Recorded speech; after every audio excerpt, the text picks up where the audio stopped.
Baik, terima kasih.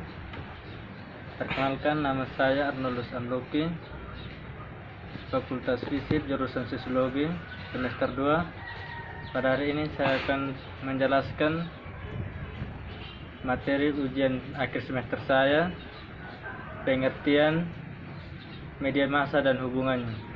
Yang pertama, kita harus mengetahui apa itu media massa. Menurut Kamus Besar Bahasa Indonesia, media massa adalah sarana dan saluran sebagai alat komunikasi untuk menyebarkan berita dan pesan kepada masyarakat luas. Kata media massa adalah mencakup alat atau saluran yang digunakan untuk menyampaikan pesan kepada khalayak. Isi media massa umumnya terbagi atas beberapa bagian yang merupakan produk jurnalistik atau jenis-jenis jurnalistik. Yang pertama, berita atau news. Berita adalah tulisan atau gambar atau video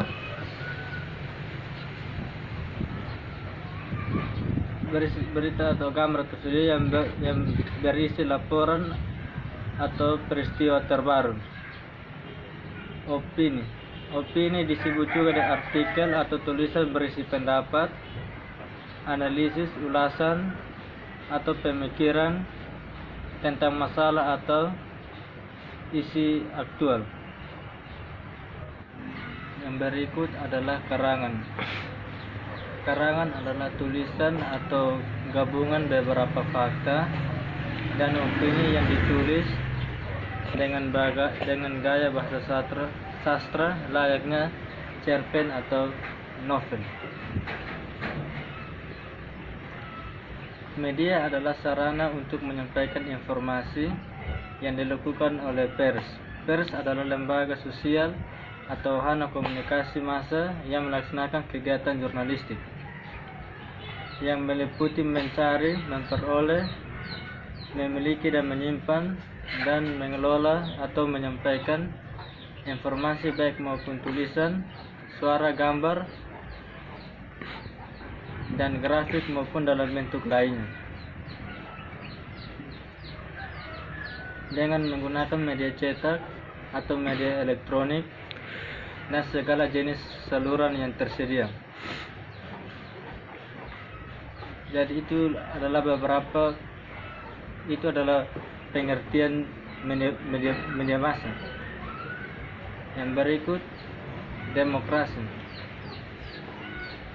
Demokrasi adalah sistem pemerintahan di mana semua warga negaranya mempunyai hak dan kesempatan yang sama atau setara untuk berkontribusi dalam proses pengambilan keputusan yang mempengaruhi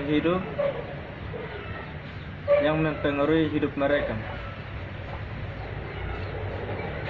Dari penjelasan arti demokrasi tersebut dapat kita simpulkan bahwa rakyat memiliki kekuasaan tertinggi dalam hal pembuatan keputusan yang berdampak bagi kehidupan rakyat keseluruhan.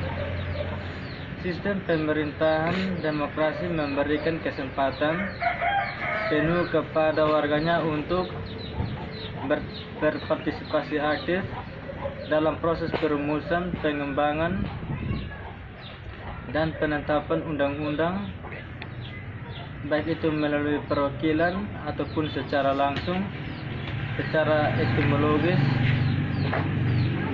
maupun secara langsung.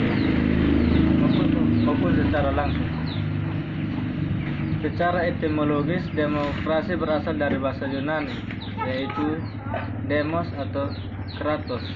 Demos artinya rakyat atau khalayak, dan kratos artinya pemerintahan. Sehingga pengertian demokrasi adalah pemerintahan yang diselenggarakan dari rakyat, untuk rakyat dan oleh rakyat. Menurut Charles Costello, arti demokrasi adalah sistem sosial serta politik pemerintahan diri dengan kekuasaan-kekuasaan pemerintah yang dibatasi oleh hukum kekuasaan dalam melindungi hak-hak individu warga negara. Demokrasi juga berkaitan dengan trias politika dalam suatu pemerintahan atau negara. Politik merupakan bagian yang erat dari demokrasi yang menyeluruh,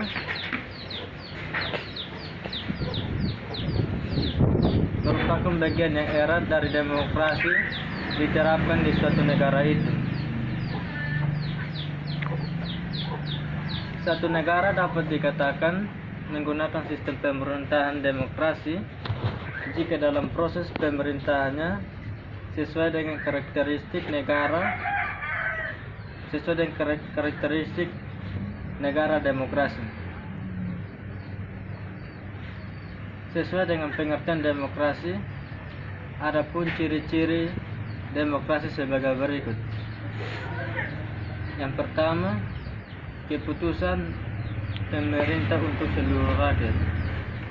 Artinya segala keputusan yang akan diambil adalah berdasarkan aspirasi dan kepentingan seluruh warga negara, bukan atas dasar kepentingan suatu kelompok.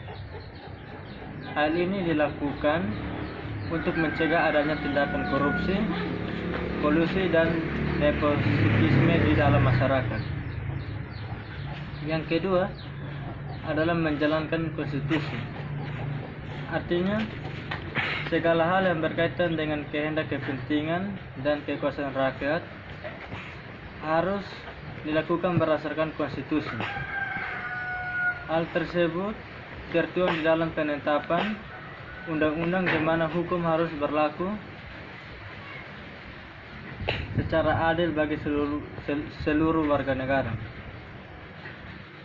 Yang ketiga, adanya perwakilan rakyat. Dalam sistem demokrasi terdapat lembaga perwakilan rakyat yang berfungsi untuk menyampaikan aspirasi rakyat kepada pemerintahan. Di Indonesia, lembaga ini dinamakan dengan Dewan Perwakilan Rakyat atau biasa disebut dengan DPR, yang dipilih melalui pemilihan umum dan kekuasaan dan kedaulatan rakyat oleh anggota dewan terpilih.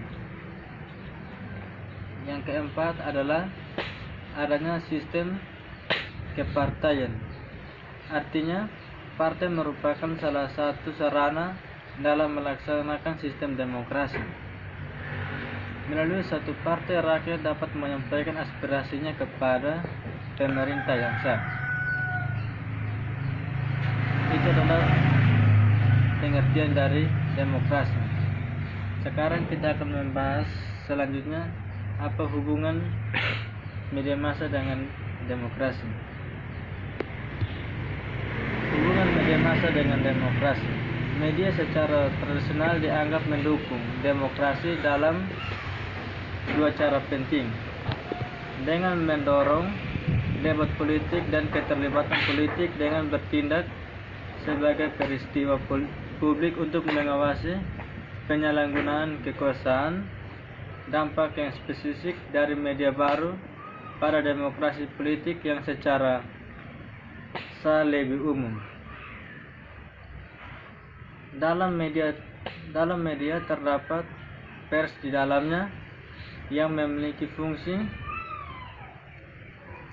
dan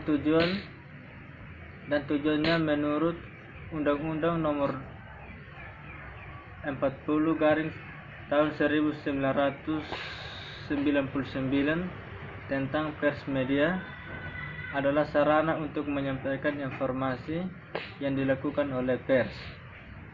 Oleh karena itu, pers memiliki peranan sesuai dengan Undang-Undang Nomor 40 tahun 1999 tentang pers. Yang pertama adalah untuk memenuhi hak masyarakat. Yang kedua, untuk menegakkan nilai-nilai dasar demokrasi. Yang ketiga, mendorong terwujudnya hukum dan hak asasi manusia atau HAM. dan menghormati kebinekaan, dan selanjutnya mengembangkan pendapat umum atau publik berdasarkan informasi yang akurat dan benar. Yang berikut, melakukan pengawasan kritik atau koreksi dan saran terhadap hal-hal yang berkaitan dengan kepentingan umum. Dan selanjutnya memperjuangkan keadilan dan kebenaran. Artinya, media bukan hanya sekedar menyampaikan informasi kepada masyarakat, tetapi merupakan bagian dari demokrasi. Media massa berperan aktif dalam menegakkan nilai-nilai demokrasi dan melakukan pengawasan terhadap kebijakan politik yang dilakukan. Media bukan hanya berperan sebagai pihak yang mengawasi atau memonitor pemerintah, namun media juga berperan sebagai partisipasi yang dapat mempersuasi orang-orang dengan pandangannya dan dapat bergabung dalam sebuah debat publik, sehingga media memiliki hak layaknya publik dalam mengeluarkan argumen. Posisi media sebagai sebuah industri tak lepas dari adanya kebutuhan ekonomi untuk menjalankan perputaran roda perusahaan. Media juga memiliki kebutuhan akan ekonomi untuk bertahan hidup, menyadari bahwa persaingan di industri media mulai terasa. Media semakin berlomba-lomba untuk mencari dan menarik orang untuk munculnya berita-berita yang bersifat sensasional dan demokratis. Itulah yang disebut sebagai hiperdersalisme, yakni jurnalisme yang bersikap lebih kritis terhadap pemerintahan dalam mengajukan pertanyaan yang bersifat provokatif, sehingga politik dijadikan sebagai sebuah hiburan yang berimplikasi pada tren. Bukannya hanya mengungkap subjek dari politik sebagai politisi, namun juga mengungkap kehidupan pribadinya. Itulah yang disebut sebagai krisis media, ketika media meningkatkan hiperdealisme, maka akan membentuk sebuah opini publik yang menyatakan kekecewaan diri dan kegagalan politik karena dampak dari hiperdersalisme.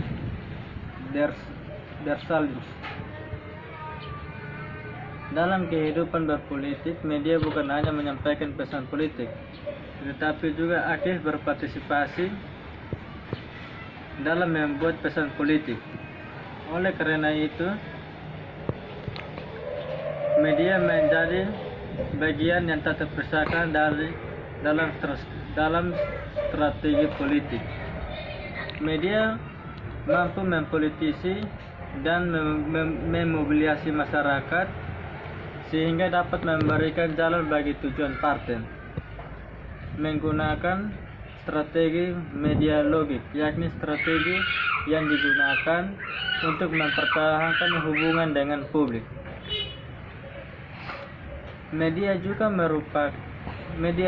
diharapkan menjadi pasar, dapat menjadi marketplace of ideas atau pasar gagasan, yakni sebuah forum untuk kelompok atau individu dalam mengekspresikan pandangannya, bertukar pendapat tanpa adanya intervensi dari negara. Namun gagasan ini cenderung menguburkan kebenaran seakan kompetisi dalam memberikan argumen terbaiknya dan menghilangkan kebenaran yang sesungguhnya. Indikator dari adanya sebuah demokratis yakni adanya pemilihan umum. Padahal pemilu dapat berlangsung di bawah rezim yang mempertahankan otoritasnya.